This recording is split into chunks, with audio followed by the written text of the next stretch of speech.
When you miss a toxic person, don't judge those feelings. They're perfectly normal. They're part of the healing process. Acknowledge them and then use a replacement thought. Welcome to the Soul Healing Podcast, where we discuss all things healing emotionally and also connecting with our inner knowing, but most importantly, becoming the best and most healed version of ourselves. I'm Sawadi. Welcome to the podcast. When we cut someone out of our life, it's natural to miss them. It's completely part of the natural process.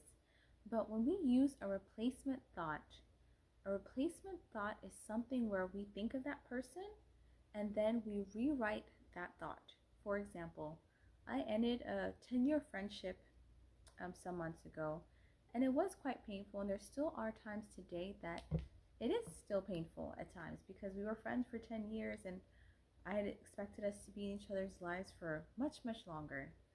So whenever I do think of her, I'm grateful, first of all, for those memories. I'm grateful for the times that we had together.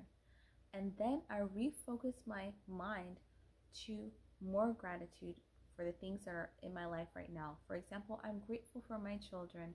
I'm grateful for the life I live now. I'm grateful for multiple things. I'm grateful I woke up this morning. I'm grateful that I had some time to myself today. And as I get myself in that spirit of gratitude, I subconsciously start forgetting the negative of that relationship that ended, and I almost completely forget about it altogether. So that's what I mean when I say, when you think of someone you missed who is unhealthy for you, use a replacement thought. First, acknowledge the feeling. There's no need to bypass and act like it's not real. Acknowledge the feeling, be grateful for the good things that were there, and then go down that rant of good things and just take it away from them. First, be grateful for what they've done in your life, be grateful for the memories, and then go down the list of all the other things that you're grateful for in your life.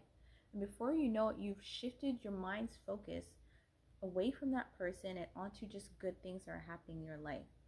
I think oftentimes what we'll think of somebody and we're like, I don't want to think about them. I'm glad they left my life. But the more we're like, don't think about that person, our brain is like, oh, really? You want to think more about that person? Because when we're like, don't think about them, we're still sending them our energy. So our brain just starts going through the files and it's like, okay, let me bring up more memories of them. And then we just end up in like this loop of, I don't want to think about this person, and here I am thinking about them. So when you realize you're thinking about them, acknowledge it, be grateful for the positive things, and then keep going down the list of other things that you're grateful for. And you slowly train your brain to just refocus. And after a while, it will just be automatic. You don't even have to really put effort. Your brain just knows, oh, I thought about them. I'm grateful for them, and I'm grateful for this, and I'm grateful for that, and just keep going down and refocusing onto something that is positive in your day-to-day life. Another way to combat thoughts of someone who once was in your life but is no longer in your life because they were unhealthy for you or you had an unhealthy dynamic is to get physical.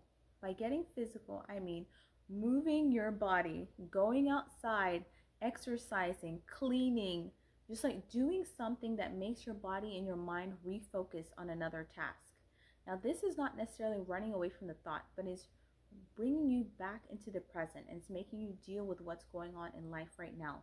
And organizing, cleaning, exercising, all of these things, because you're creating structure in your life in this small area, it starts to trickle down into other areas of your life, and you get those endorphins flowing in your mind. Because like, have you ever like cleaned something that was really messy or organized something and felt so satisfied and had more mental clarity? So that is why when we do these practices, if we're thinking about somebody who's toxic or unhealthy for us, making ourselves physically move not only gets endorphins in our body, but it helps us feel accomplished. When we feel accomplished in our bodies and in our minds will start to look for more positive things in our lives that are going positively, and it will refocus us there. So the more we do that, the more we train our minds not to focus on this relationship that ended, not to focus on these emotions that are no longer serving us, but to focus on something that we actually have control over, to focus on something that actually brings good into our lives. And the more we do this, the easier it will become. Use a replacement thought, move your body. Those two things have definitely helped me in the past and are still helping me today. I still practice them today. And they are two methods that I would definitely encourage you to try if you're trying to get over feelings and thoughts of a toxic person or someone who no longer is present in your life. If you have made it to the end of this video, thank you so much.